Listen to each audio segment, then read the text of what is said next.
on the mic. Uncle Jeffery. Did I say it right? There we go. Everybody give it up for Uncle Jeffery.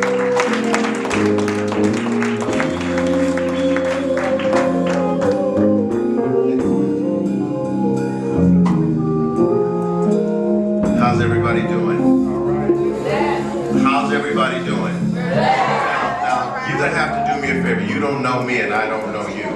So I'm not going to try to fool you with pretty words that might sound true.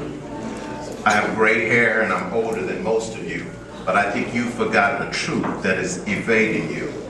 Now, I listened to you speak about missing love, and I listened to you echo the concerns. And I want to let you understand a truth. You touched my heart by what you're going through. And the problem and the reason why you're going through it is you're following a lie. Love is a gift that's opened prematurely, and it's bitter when you open it prematurely. And one of the reasons why you guys suffer and you feel the pains that you do, and I apologize, I came here just prepared to sit and listen. If you ever see me at open mic, I'll be playing my sax, but not ever speaking like this. But it touched me because your generation is missing, is going to miss so much. When a young woman stands up and she says, I'm having difficulty loving, I want you to understand what that means. When God created you, He created neurochemicals called oxytocin and vasopressin. Guys, it's vasopressin, and that's a chemical that bathes your brain when a man touches his child, when he touches his wife. And that is the bonding chemical for men. For women, it's oxytocin. When a woman breastfeeds, when a woman hugs a man, when a woman connects with somebody, naturally, when God created you to bond. But what happens is when you bond prematurely, and you know what I mean by bonding, right? When you start bonding at 12 and 13, and you don't really call it bonding, because it's not really bonding. But what happens in your brain is your body goes, I'm bonding and I'm connecting. And see, just like drug addiction, they believe, the studies show that drug addiction, people that are addicted to drugs have a chemical or a lack of chemicals in their bodies. So when they take a drug, their body just goes crazy. And gentlemen, sometimes the meanest woman in the world is a woman whose body wants to bond. But because she has been bonded with by so many guys, her body forgets how to bond.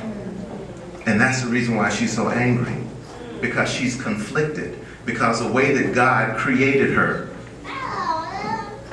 she's contaminated that. Because she's bonded prematurely. And young ladies, when you look at a young man, understand that his wiring is just like your wiring. Don't be fooled.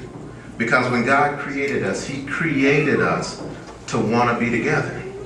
You take a baby, you can give the baby all the food, all the medical treatment. You can give the child everything that it needs, except hugging the child, that child will die.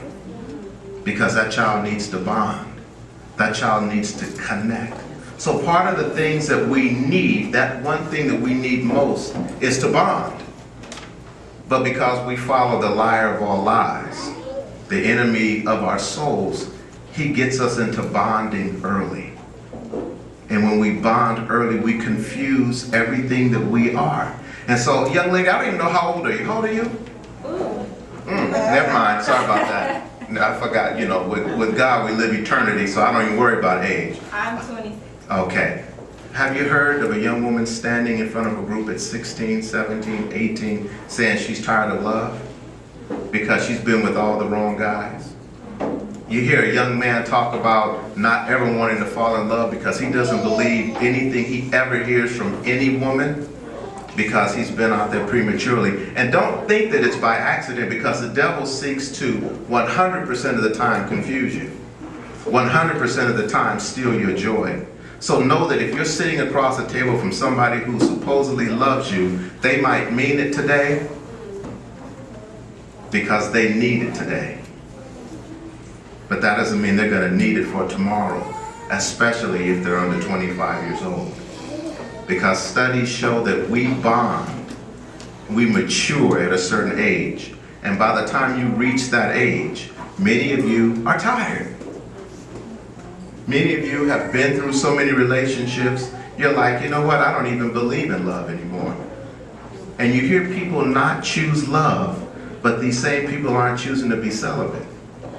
So they're choosing the rest of their lives to cheat themselves out of God's greatest gift. I know it doesn't rhyme. I know it's not pretty words. And I know many of you don't even want to hear this.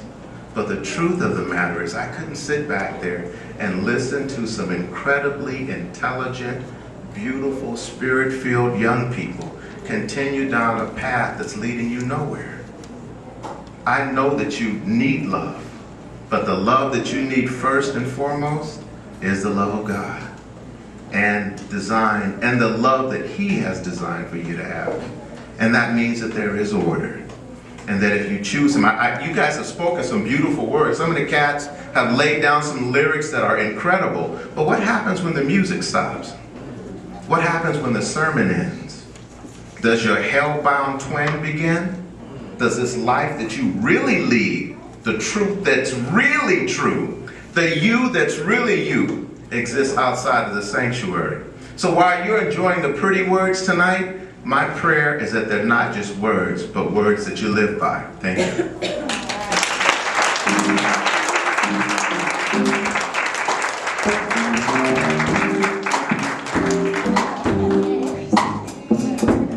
Let those words of His mouth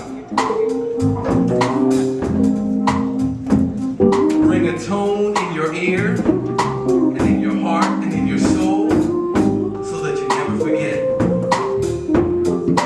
Thank you, Uncle Jeffery. Thank you. One more time.